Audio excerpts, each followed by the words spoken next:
The old man's voice cracked like sun-dried leaves. Please. Somebody. His body lay crumpled against the curb, face pressed into hot gravel, lips split white. Wesley Hayes killed his mower engine, looked up the road, then down. 3 cars passed without slowing. Sir? No answer. Can you hear me? Just shallow breathing and fingers clawing at nothing. Wesley reached for his water bottle, the last one, the only thing keeping him standing in this 102-degree heat. He stared at it, Stay with me. then at the man. He cracked the cap and poured. He didn't know the man's name, didn't know that in less than 12 hours, everything about his life, the debt, the dead-end summers, the jar of coins on his grandmother's windowsill, would be different. All he knew was nobody else stopped. So, he did. Wesley Hayes lived at the end of Prescott Lane, in a yellow house that hadn't been yellow in years. Paint curled off the clapboard in brittle strips. The porch leaned 2 inches to the left. Every time the screen door swung shut, the whole frame shuddered like it was deciding whether to hold on or finally give up. Inside, his grandmother Eleanor kept the place alive through sheer will. She ironed tablecloths she'd sewn herself and hung them over the couch to hide the torn upholstery. She arranged wildflowers in a mason jar on the kitchen table every Sunday. She kept the floors swept, the dishes washed, and the windows open because the air conditioning had stopped working in March and they couldn't afford to fix it. Eleanor was 71. Her hands were swollen at the knuckles, fingers bent slightly inward from years of arthritis she treated with dollar store aspirin and warm water soaks. She never complained. Not once. When Wesley asked if her hands hurt, she'd hold them up, flex them slow, and say, "These hands raised you, didn't they? They worked just fine." She took in alterations from neighbors, hemming pants, patching shirts, replacing zippers. $2 here, $5 there. She kept every bill folded neatly in a glass jar on the windowsill above the kitchen sink.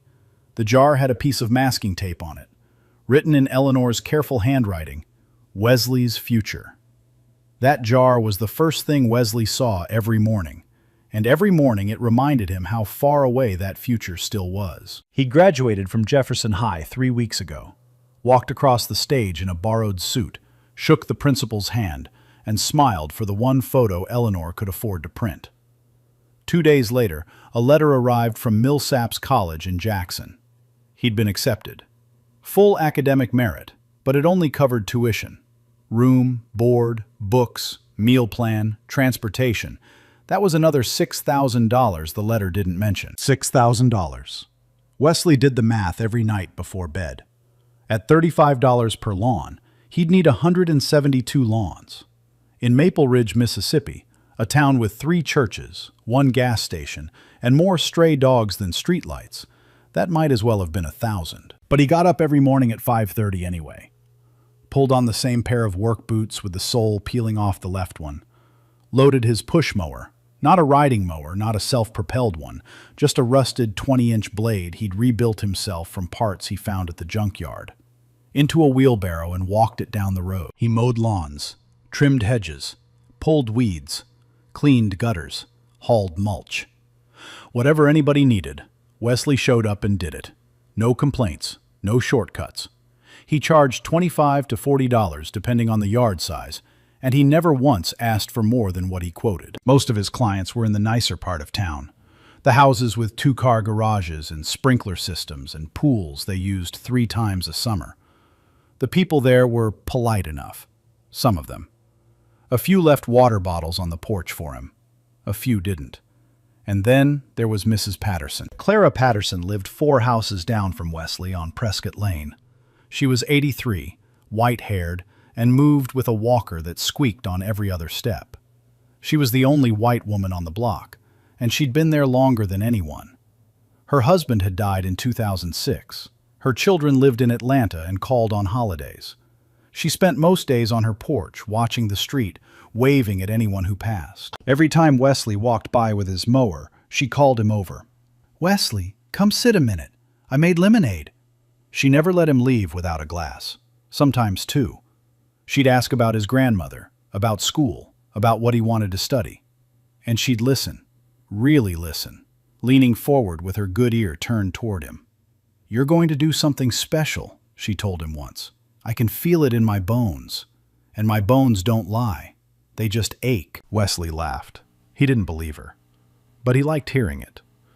At night, after the mowers were parked and the boots were kicked off, Wesley sat at the kitchen table with Eleanor. They ate whatever she'd stretched from the pantry: rice and beans, canned soup, sometimes cornbread if she'd had a good week with alterations. They didn't talk about money.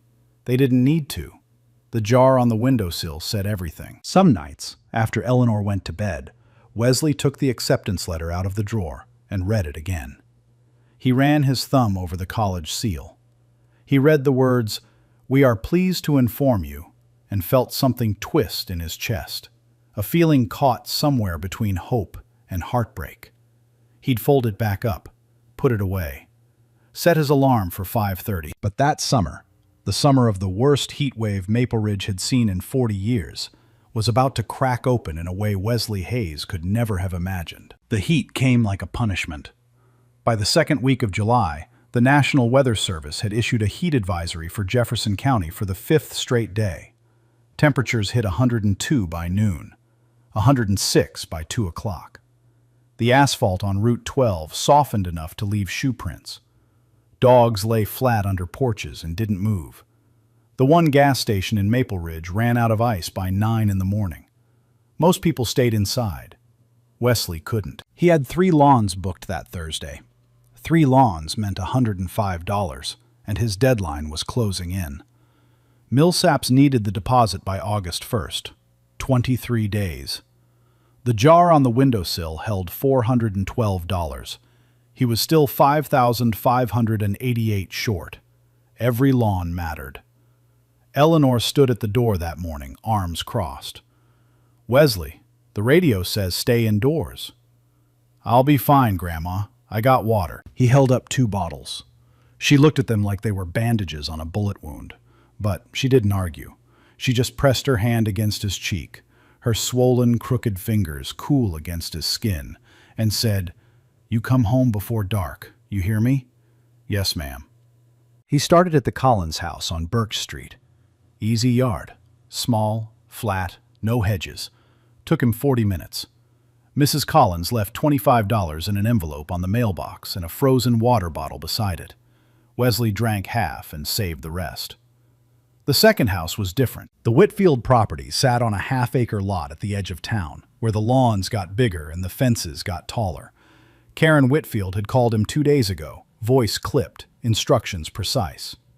"Mow the front and back. Edge the walkway. Don't touch the flower beds. I'll pay when you're done." Wesley arrived at 11:30. The sun was directly overhead, pressing down like a hot iron. He mowed the front yard in 30 minutes, the back in 45. The grass was thick and overgrown. She hadn't hired anyone in weeks.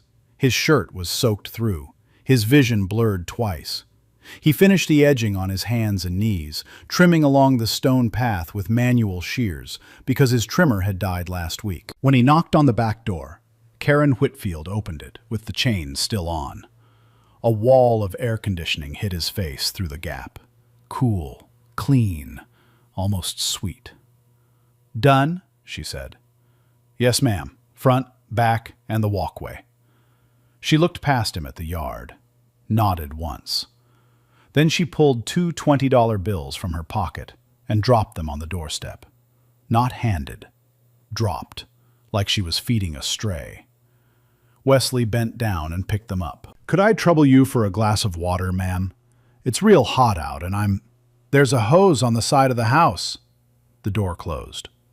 Wesley stood there for a moment. He could hear the television inside. He could hear the hum of her refrigerator.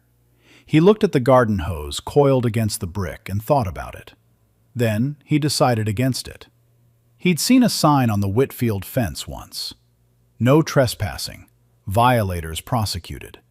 He wasn't going to give her a reason. He walked back to his mower, drank the last of his frozen bottle from the Collins house.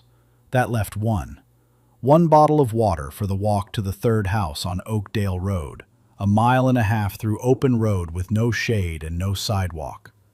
He started walking. The heat wrapped around him like a wet blanket. Sweat ran into his eyes. His boots dragged.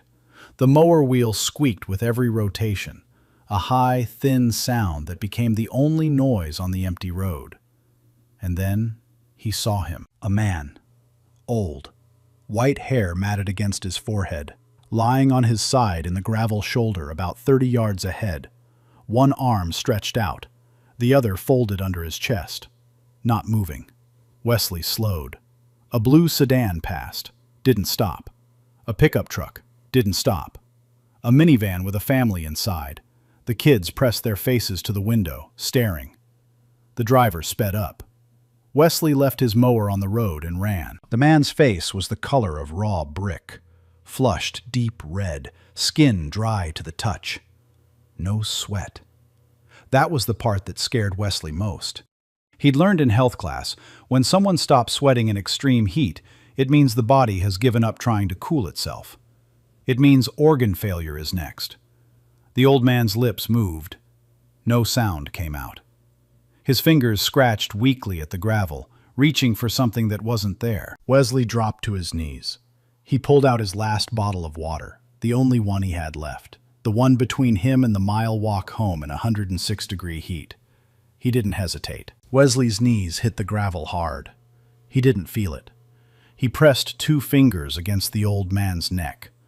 The pulse was there, faint, irregular, fluttering like a moth trapped under glass. The man's skin burned under Wesley's touch. Not warm, burning. Like the heat had crawled inside him and set everything on fire from the center out. Sir, I'm here. I'm going to help you." The man's eyelids twitched. His mouth opened, but nothing came out except a thin, dry rasp. Wesley unscrewed the cap on his last water bottle. His hands shook. He tilted the man's head gently and let a small stream run across his cracked lips. The man swallowed, barely. Wesley poured more, slowly, letting the water find its way. He soaked his own shirt sleeve and pressed it against the man's forehead, his temples, the back of his neck. The fabric came away hot. He needed shade. Wesley looked around. 30 feet to the right, a single oak tree stood at the edge of a drainage ditch. Its canopy wasn't wide, but it was the only shadow within a quarter mile. He crouched, slid his arms under the man's shoulders and knees, and lifted. The man was heavier than he looked. Wesley's legs buckled for a second, but he locked his knees and moved, step by step. Gravel crunching, the sun pressing on his back like a hand trying to push him down. 15 feet, 20, 25. He set the man down in the shade as carefully as he could, propping his head against the trunk. Wesley pulled off his overshirt, the flannel he wore to keep the sun off his arms, and draped it over the man's chest and face like a tent, blocking the direct light. Then he pulled out his phone. The screen was cracked down the middle, and the battery sat at 11%. He dialed 911. "Jefferson County emergency. What's your emergency?" "I got an old man collapsed on the side of County Road 9, about a mile past the Whitfield place heading toward Oakdale. He's got a heat stroke. Bad. He's barely conscious." "Is he breathing?" "Yes, ma'am, but it's shallow. His skin is really hot and dry. No sweating." "Okay, I'm dispatching EMS now. The nearest unit is about 20 minutes out. Can you stay with him?" 20 minutes. Wesley looked at the man, looked at the empty road, looked at his phone. 9% now. "Yes, ma'am. I'm not going anywhere." He hung up to save battery. Then he knelt beside the man and started fanning him with his hand. Back and forth, back and forth. A rhythm that matched nothing except the need to keep air moving across that overheated skin. He poured more water. Not much left now, maybe a third of the bottle. He rationed it. A few drops on the man's lips every minute. A dab on his wrists, behind his ears, the places where the blood runs close to the surface. "Stay with me, sir. Help's coming. You hear me? They're coming." The man's fingers moved, slowly, like they were remembering how. They found Wesley's forearm and gripped, weak but intentional. Wesley covered the man's hand with his own and held it there. That's it. Just hold on. Minutes passed. The heat didn't break. Cars didn't come. The road stayed empty and shimmering in both directions, the asphalt bending light like water that wasn't there. Wesley talked. He didn't know what else to do, so he talked. He told the man about Eleanor, about the jar on the windowsill, about Millsaps and the letter, and how he was trying to save enough by August. He talked about Mrs. Patterson's lemonade and the squeaky wheel on his mower, and how the best time to cut grass was early morning when the dew was still on it, and the blades smelled green and alive. He didn't know if the man could hear him. He talked anyway. Somewhere around the 9th or 10th minute, the man's eyes opened. Not all the way, just enough. Two pale blue eyes, watery and unfocused, finding Wesley's face like a lighthouse through fog. "You," the man whispered, "you stayed." "Yes, sir." "Why?" The word came out broken. "Why did you stop?" Wesley looked at him, at the cracked lips and the white hair plastered to his scalp, and the hand still gripping his arm. "Because nobody else did." The man's eyes closed again, but his grip didn't loosen. If anything, it got tighter. Wesley noticed things in the quiet that followed. The man's watch, not flashy but heavy. The kind with a real face and Roman numerals and a leather band that had been replaced more than once. His shoes, plain brown leather, scuffed but well made, the kind you get resold instead of replaced. And on his right hand, a gold ring. Not a wedding band, something else.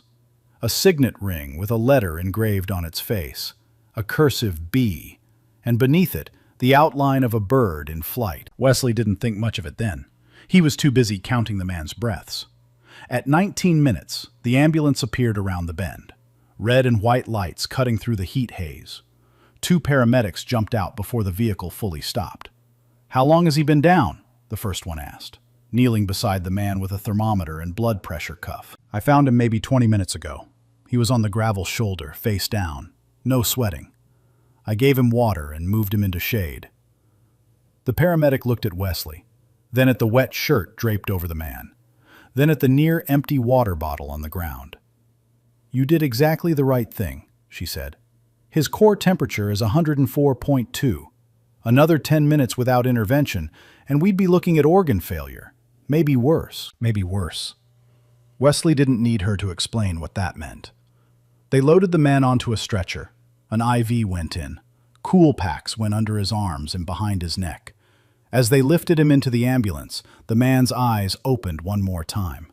He turned his head, found Wesley standing on the roadside, and raised one trembling hand. Wesley raised his back.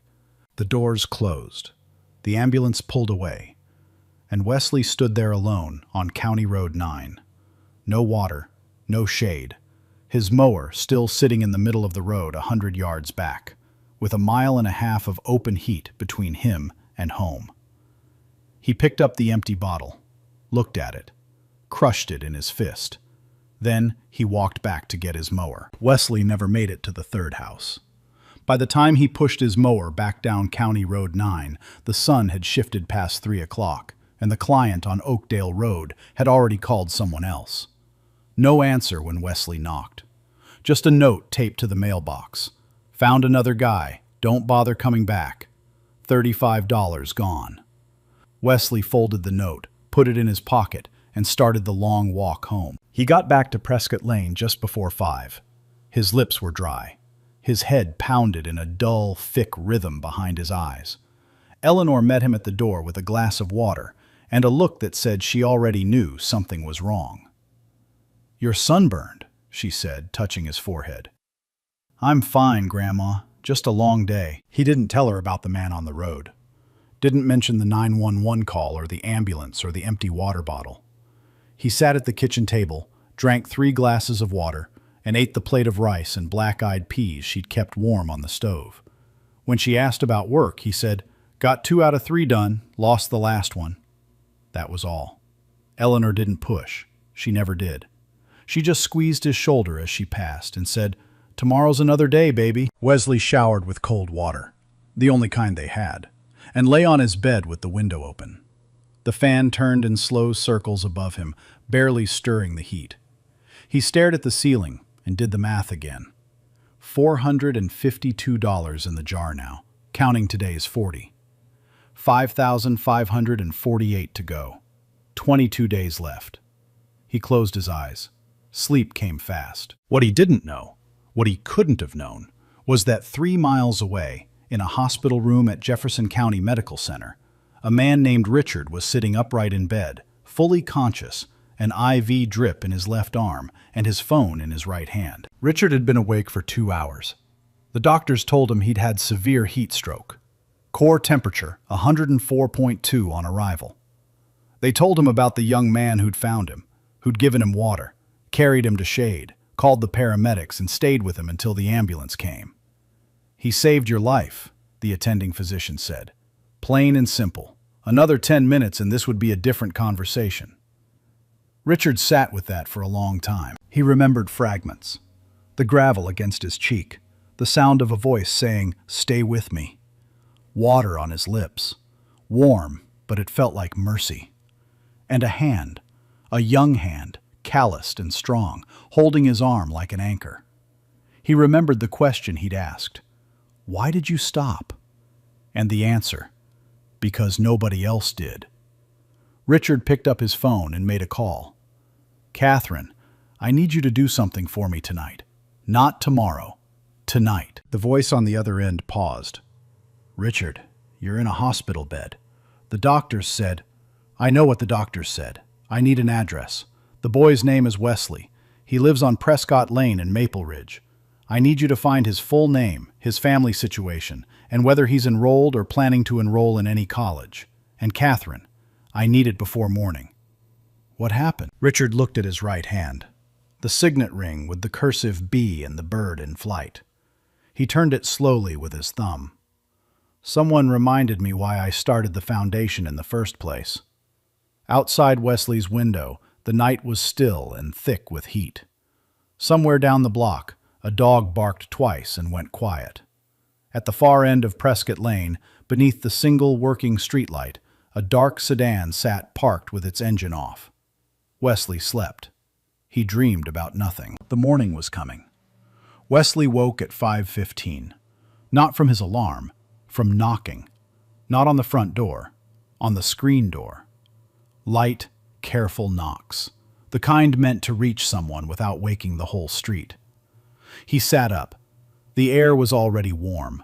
Through the window he could see the first blue edge of dawn along the roofline across the street. He pulled on shorts and walked barefoot to the front of the house. Eleanor was already there, standing behind the screen in her nightgown, one hand on the lock. "Someone's on the porch," she whispered. Wesley looked past her. A woman stood on the top step, mid-40s maybe, black blazer, pressed white blouse, leather portfolio under her arm. Her car, a dark sedan, the same one Wesley hadn't noticed the night before, was parked at the curb with the engine still ticking. "Good morning," the woman said. "I'm looking for Wesley Hayes." Eleanor's hand tightened on the lock.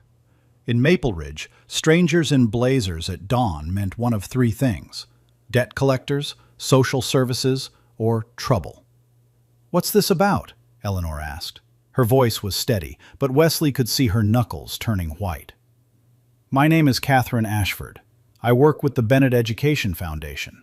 She paused, letting the name settle. "I'm here on behalf of someone Wesley helped yesterday, on County Road 9. Wesley stepped forward. "The man. The old man. Is he okay?" Catherine smiled. Not a polite smile. A real one. "He's more than okay, and he asked me to deliver something to you personally. May I come in?" Eleanor looked at Wesley. Wesley looked at the portfolio in Catherine's hands. It was thick. Not a single sheet inside an envelope, but something substantial, something with weight. Eleanor unlatched the screen door. They sat at the kitchen table, the same table where Wesley ate his rice and beans, where Eleanor counted her alteration money, where the acceptance letter from Millsaps lived in the second drawer.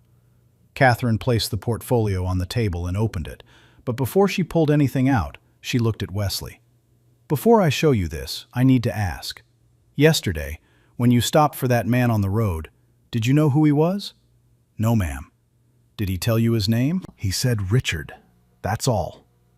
Catherine nodded slowly. She reached into the portfolio and pulled out a handwritten letter on cream-colored stationery. At the top, embossed in dark blue ink, was a logo Wesley had never seen before, a bird in flight above a single letter, the letter B, the same mark that had been on the old man's ring. Wesley's stomach dropped. "What is this?" he asked. Catherine slid the letter across the table. "Read it."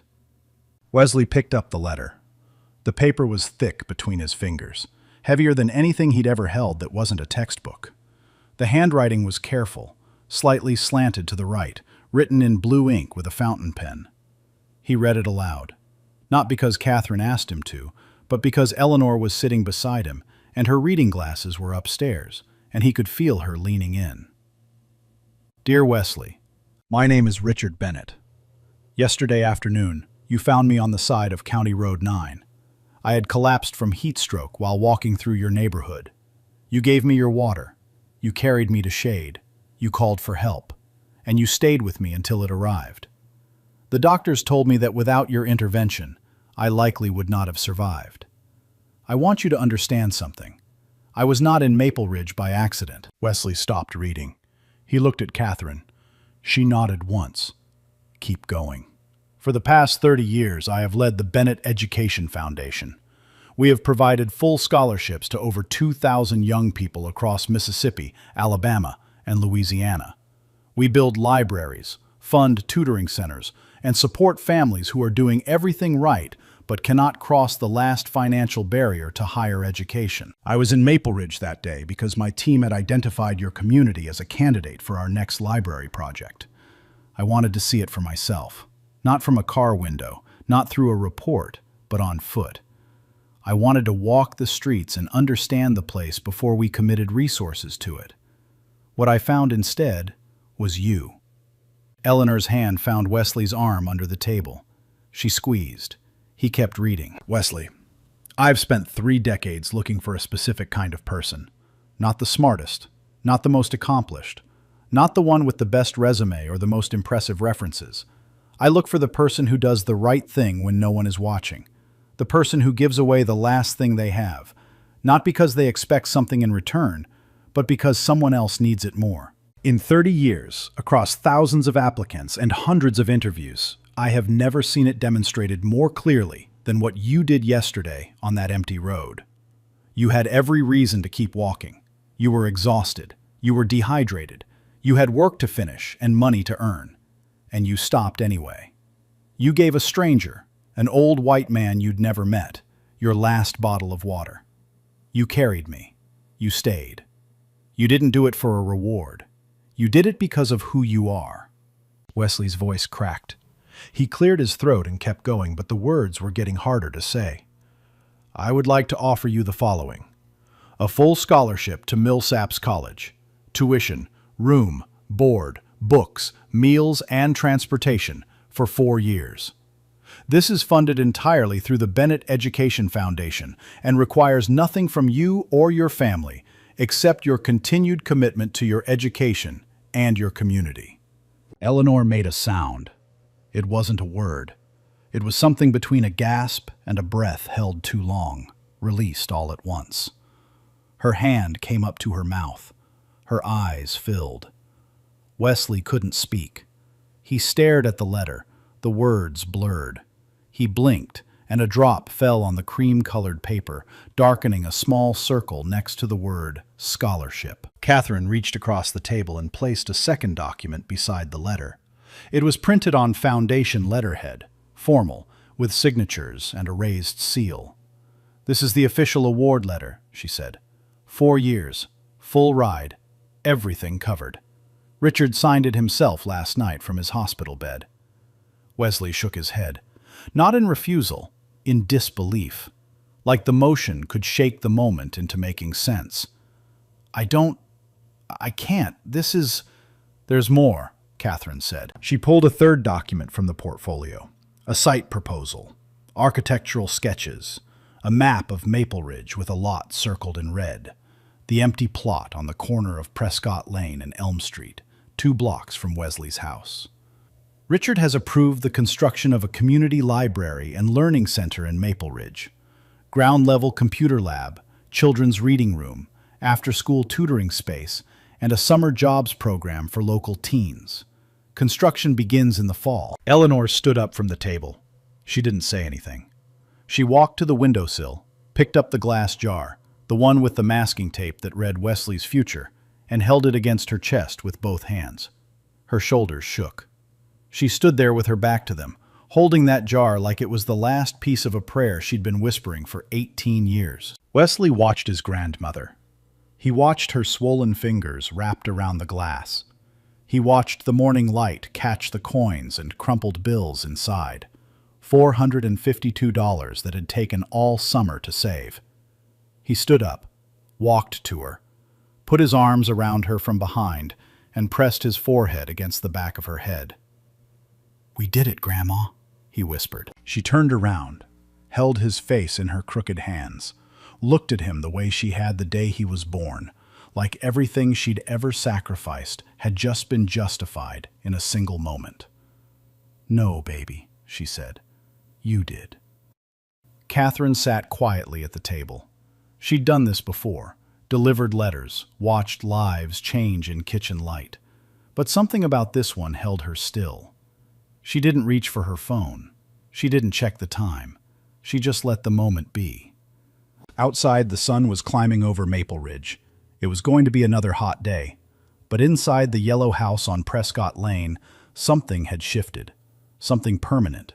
The jar on the windowsill was still there, but its purpose had changed. 3 days later, Wesley and Eleanor rode in the back of a black car to Jackson. Catherine had arranged everything. The pickup at 7 in the morning, the drive, even a garment bag hanging from the hook above the rear window. Inside was a navy blazer, a white shirt, and a pair of dress shoes in Wesley's size. A note pinned to the hanger read, "From Richard. No arguments." Wesley put them on in the back seat while Eleanor watched with the kind of quiet pride that doesn't need words. She wore her best dress, pale blue, pressed the night before, with a small pearl brooch she'd kept in a drawer for 15 years. She hadn't worn it since Wesley's mother's funeral. The Bennett Education Foundation occupied a 3-story brick building on Capitol Street in downtown Jackson. It wasn't flashy. No glass tower, no marble lobby. Just clean red brick, tall windows, and a brass plaque beside the front door that read, "Bennett Education Foundation, established 1993. Opportunity through character." Catherine led them through the front entrance and down a hallway lined with framed photographs. Hundreds of them. Young faces. Black, white, Latino, Asian. Each one smiling beside an older man with white hair and pale blue eyes. Wesley stopped. He recognized that face. "That's him," he said. "That's Richard." "Every photo is a scholarship recipient," Catherine said. 30 years worth. 2014, as of this morning. She paused. 2015, counting you. They reached a conference room at the end of the hall. A long oak table, 8 chairs, windows overlooking a garden with a fountain shaped like an open book. 4 people sat around the table, 3 women and 1 man, all in business attire, all rising to their feet as Wesley walked in. And at the head of the table, standing with the help of a cane, was Richard Bennett. He looked different than he had on County Road 9. Clean-shaven, white hair combed back, a pressed gray suit. But the eyes were the same, pale blue, steady, warm.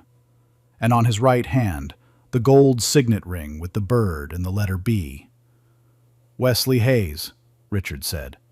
His voice was stronger now, but it still carried the rasp of recovery. "Come here."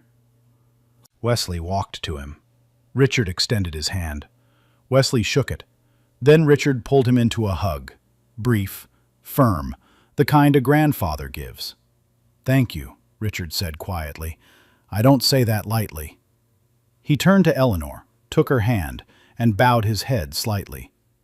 "Mrs. Hayes, your grandson is the finest young man I've ever met. And I've met quite a few. Eleanor pressed her lips together. She nodded. That was all she could manage. Richard gestured for everyone to sit. He introduced his board, Catherine Ashford, his chief of staff, Dr. Elaine Cooper, the education director, Thomas Reed, the community development lead, and Sandra Graves, the legal counsel. They each shook Wesley's hand. Sandra slid a folder across the table. Wesley, the scholarship Catherine delivered covers your 4 years at Millsaps, Richard said, but I'd like to offer you something more. He leaned forward, both hands on the cane. I'm creating a new position within the foundation. It's called the Community Leader Fellowship.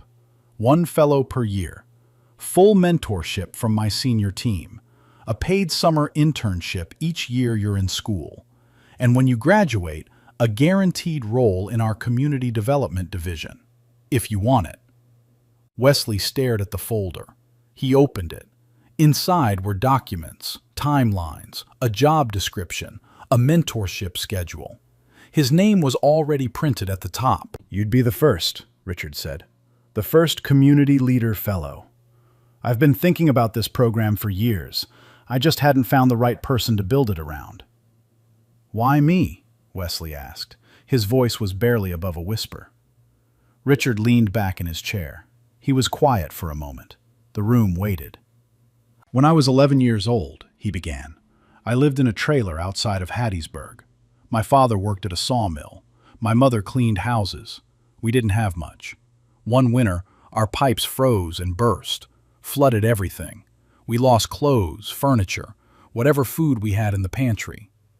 He turned the signet ring on his finger, slowly, like a habit worn into muscle. A man drove by our place the next morning.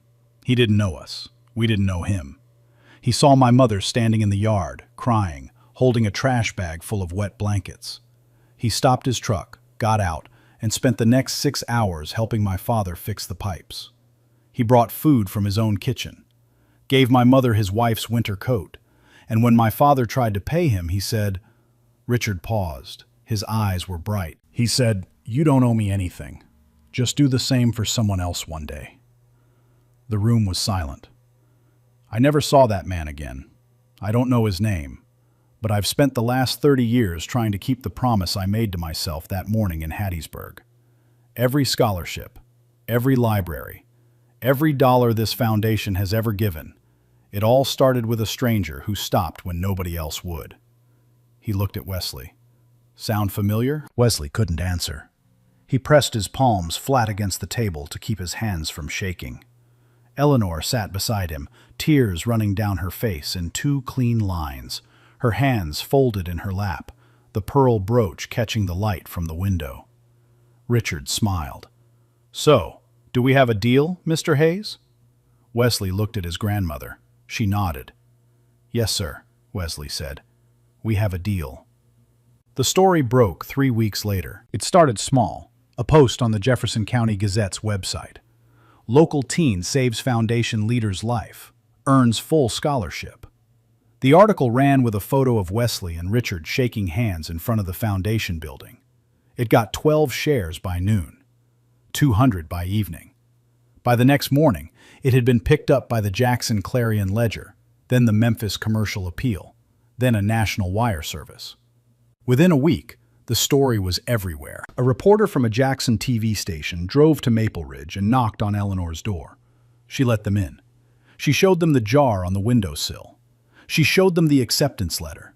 She showed them the work boots with the peeling sole. She didn't perform. She just told the truth. The same truth she'd been living for 18 years. And the camera caught every word. That interview went viral. Not because it was dramatic, because it was real. A grandmother raising her grandson alone. A boy pushing a mower in 100-degree heat. A bottle of water given to a dying stranger. And a life changed overnight. The comments came in waves, thousands of them. From Mississippi, from across the country, from places Wesley had never heard of. People wrote about their own grandmothers, about the times they'd helped strangers or wished they had, about what it meant to see a young black man's kindness rewarded instead of punished. #WesleyHayes trended for 2 days. But the part that caught fire fastest was the security camera footage. Karen Whitfield's house, the one with the half-acre lot and the chain on the back door, had a Ring camera mounted above the front porch. It had captured Wesley mowing her lawn in the blazing heat. It captured him knocking on the door, dripping with sweat. It captured Karen dropping the money on the doorstep. And it captured her closing the door in his face when he asked for water. Someone, no one ever confirmed who, pulled the footage and posted it with a single caption. She wouldn't give him a glass of water. He gave a stranger his last bottle. The clip got 11 million views in 4 days. Karen Whitfield deleted her social media accounts within 48 hours. Her husband issued a public statement calling the situation a misunderstanding. It didn't help. Neighbors who'd smiled at the Whitfields for years suddenly stopped waving. The country club where Karen served on the social committee asked her to step down. A petition circulated to rename the little park on Elm Street, the one the Whitfields had donated a bench to after Wesley's grandmother. The petition got 3,000 signatures in a week. Meanwhile, the foundation moved fast. Construction crews broke ground on the Maple Ridge Community Library and Learning Center in late August. Thomas Reed, the foundation's community development lead, set up a temporary office in the back of the Baptist Church on Prescott Lane and started hiring locally. Electricians, carpenters, painters, landscapers. Half the people he hired were from Maple Ridge itself. People who'd been driving 40 minutes to Jackson for work now had jobs 2 blocks from home. Wesley watched the foundation being poured from his grandmother's porch. Concrete trucks rolling down the same road he'd pushed his mower on all summer. Steel beams going up on the same corner where he used to sit and count his lawn money. It didn't feel real. Some mornings he'd walk to the construction site before dawn just to make sure it was still there. Eleanor's life changed too. The foundation's health initiative connected her with a rheumatologist in Jackson, her first specialist visit in over a decade. She started a treatment plan that reduced the swelling in her hands within 2 months. She could sew again without wincing. She could hold a pen. She could button her own dress without asking Wesley for help. Mrs. Patterson was hired as the library's first volunteer coordinator. She showed up on the first day of construction in her walker, wearing a sun hat and carrying a clipboard. "Somebody's got to keep these people organized," she said. Nobody argued. And Wesley packed a bag in mid-August, loaded it into the back of Catherine Ashford's car, and rode to Millsaps College in Jackson. He moved into a dorm room with a bed, a desk, a window facing east, and more space than he'd ever had to himself. On the desk, he placed one thing from home, the glass jar. He'd emptied the money out. Eleanor had insisted he leave it. "That money's yours, baby. You earned it." But he kept the jar, and the masking tape label, Wesley's Future. It sat on his desk the entire 4 years. 1 year later, Wesley came home for the summer. He drove this time. A used Honda Civic he'd bought with his internship earnings. Nothing fancy, but it ran clean and the air conditioning worked. He parked on Prescott Lane and sat in the car for a full minute, looking at the yellow house. It had been repainted. Bright, warm yellow, the color it was supposed to be. The porch had been leveled. The screen door had been replaced. New gutters. A window unit humming quietly in Eleanor's bedroom.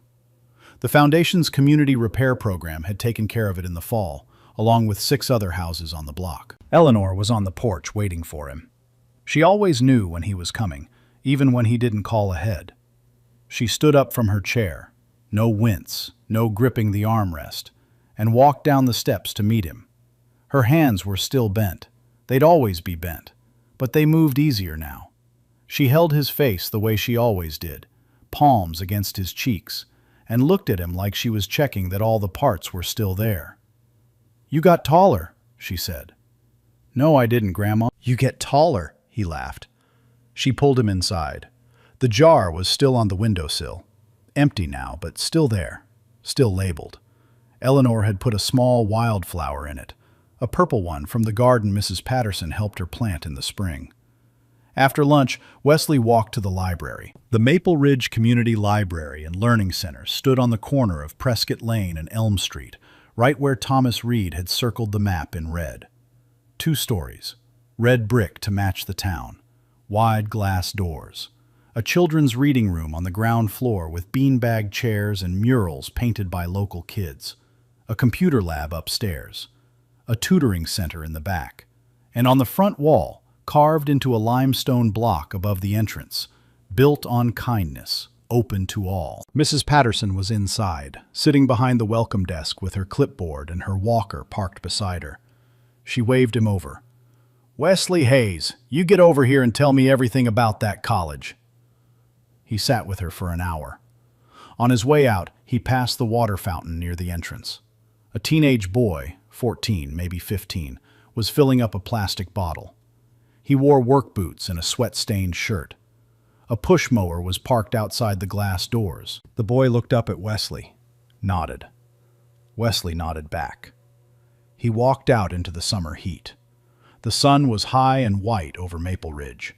The same sun that had nearly taken a life on County Road 9. The same sun that had burned Wesley's neck and cracked his lips and tested everything he had. But today, children ran through the sprinklers in the library garden. Today, the water was everywhere. And it was enough. Wesley Hayes didn't set out to change his life that day. He set out to mow lawns.